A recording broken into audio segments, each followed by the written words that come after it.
तो नमस्कार, मैं विपुल सिंह स्वागत करता हूं आप सभी स्टूडेंट्स का हमारे इस YouTube चैनल स्टडी कैपिटल पर। CUET PG 2024 का रिजल्ट जारी हो चुका है और रिजल्ट के बाद आपको पता है कि थोड़े ही दिन बाद अलग अलग यूनिवर्सिटीज़ के काउंसलिंग की प्रक्रिया भी शुरू हो जाएगी। तो इस काउंसलिंग की प्रक्रिया में कौन कौन से डॉक्यूमेंट्स जरूरी होंगे, कौन कौन से वो रिक्वायर्ड डॉक्यूमेंट्स होंगे जिसकी लिस्ट आप पहले ही तैयार करके रख लें, जिससे कि आपको काउंसलिंग में कोई भी समस्या ना फेस करनी पड़े। तो आज के इस वीडियो में मैं इसी पर चर्चा करने जा रहा हूं। डिटेल में आपको सारी बातें बताऊंगा, इसलिए ध्यान से इस वीडियो को देखिएगा और कंप्लीट वीडियो को देखिएगा। इस वीडियो को देखने के बाद आफ्टर रिजल्ट रिक्वायर्ड डॉक्यूमेंट्स के लिए आपको कहीं पर भी वीडियो खोजने की आवश्यकता नहीं पड़ेगी।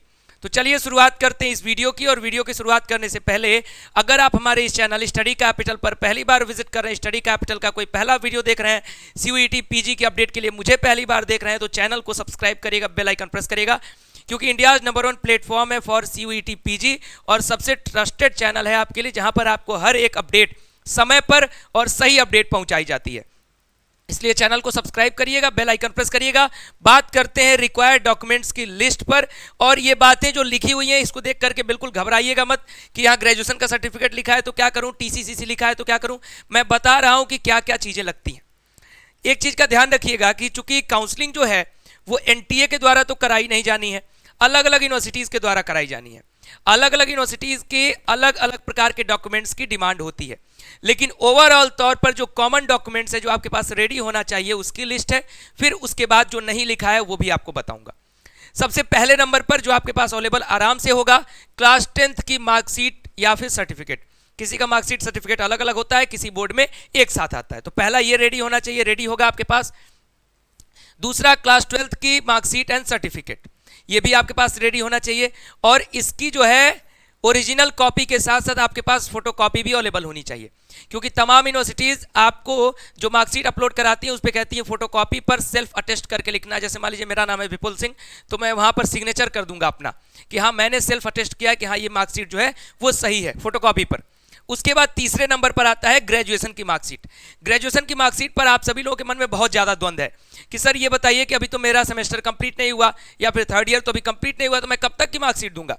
तो देखिए सारी यूनिवर्सिटीज़ में कहीं पर भी अभी सेमेस्टर नहीं कंप्लीट हुआ है, कहीं पर भी फाइनल ईयर का रिजल्ट नहीं आया है, ठीक। तो जिनका एक साल ड्रॉप है वो तो अपना पूरा अपलोड करेंगे, बाकी जिस भी यूनिवर्सिटी का काउंसलिंग पोर्टल खुलेगा आप या तो सेकेंड ईयर तक या फिर अगर सेमेस्टर सिस्टम है तो 5th सेमेस्टर तक का जो मार्कशीट है वो अपलोड करेंगे, क्योंकि आपका जो एडमिशन होता है वो प्रोविजनल होता है। फिर जो ऑफलाइन डॉक्यूमेंट वेरिफिकेशन होता है उसके बाद आपका फाइनल एडमिशन माना जाता है। इसलिए आपको इसमें छूट रहेगी, इसकी चिंता मत करिएगा। जब यूनिवर्सिटी का पोर्टल खुलेगा तो उसकी वेबसाइट में भी आपको ये चीज़ देखने को मिलेगी, मैं आपको प्री इन्फॉर्म कर रहा हूँ।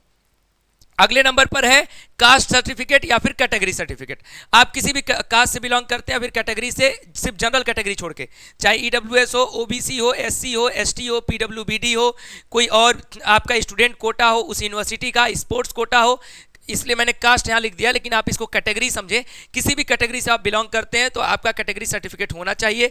और जितना भी कास्ट सर्टिफिकेट है वो सारा का सारा सेंट्रल यूनिवर्सिटी में एडमिशन लेने के लिए सेंट्रल लेवल का होना चाहिए, स्टेट लेवल का मान्य नहीं होता है। इसलिए अगर आपका कास्ट सर्टिफिकेट स्टेट लेवल का है तो उसको सेंट्रल लेवल का बनवा लीजिए, ठीक। कुछ ऐसे सर्टिफिकेट होते हैं जैसे EWS का है तो वो पूरा का पूरा सेंट्रल ही बनता है, इसमें स्टेट और सेंट्रल से मतलब नहीं है। OBC में आपका स्टेट और सेंट्रल अलग अलग बनता है, तो इसको बनवा लीजिएगा। उसके बाद बात करते हैं इनकम सर्टिफिकेट पर। OBC NCL के लिए और SC के लिए भी, उसके बाद EWS के लिए भी आपको इनकम सर्टिफिकेट की भी आवश्यकता कुछ यूनिवर्सिटीज़ में पड़ती है, सारी यूनिवर्सिटीज़ में नहीं, इसलिए अपना आय प्रमाण पत्र भी आप बनवा लें। उसके बाद अगले नंबर पर है फोटो एंड सिग्नेचर।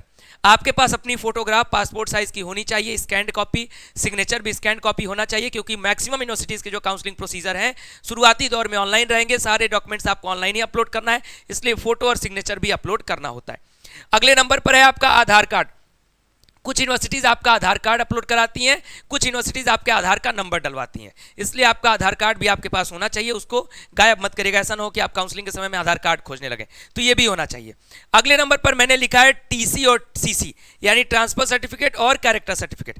ये अभी ज़रूरत नहीं पड़ेगा, यानी आपको ऑप्शन रहेगा अपलोड करने का, लेकिन इसके साथ में आपको अंडरटेकिंग भी अपलोड करने का ऑप्शन मिलेगा यूनिवर्सिटीज़ की वेबसाइट पर। यानी अगर आपके पास TC और CC नहीं है तो चिंता नहीं करना है, आप अंडरटेकिंग भर के अपने एडमिशन प्रक्रिया को आगे बढ़ा सकते हैं। तो ये ऐसे डॉक्यूमेंट्स हैं जो कि कंपलसरी होते हैं, मैक्सिमम यूनिवर्सिटीज इसकी डिमांड करती हैं। बाकी इसके अतिरिक्त आपका जो एनटीए का स्कोर कार्ड आया है उसको अपने पास रखें, एनटीए का जो एप्लीकेशन नंबर है उसको अपने पास रखें, क्योंकि जिस यूनिवर्सिटी में आपने अप्लाई नहीं किया एनटीए के फॉर्म में, उसके काउंसलिंग में अगर आप अप्लाई करेंगे तो कम से कम स्कोर कार्ड चाहिए होगा, एप्लीकेशन फॉर्म की डिटेल चाहिए होगी जो यूनिवर्सिटी आपसे मांगेगी, तो उसको भी भरना होगा। तो वो कुछ अदर डॉक्यूमेंट्स हो गए, बाकी बेसिक डॉक्यूमेंट्स यही हैं, ये सारे डॉक्यूमेंट्स रेडी कर लीजिएगा। कोई भी डाउट होगा मन में तो बता दीजिएगा। लास्ट में बताने वाला हूं कि हमारे अपकमिंग वीडियोस कौन से हैं, उससे पहले इस बात पर ध्यान दीजिए।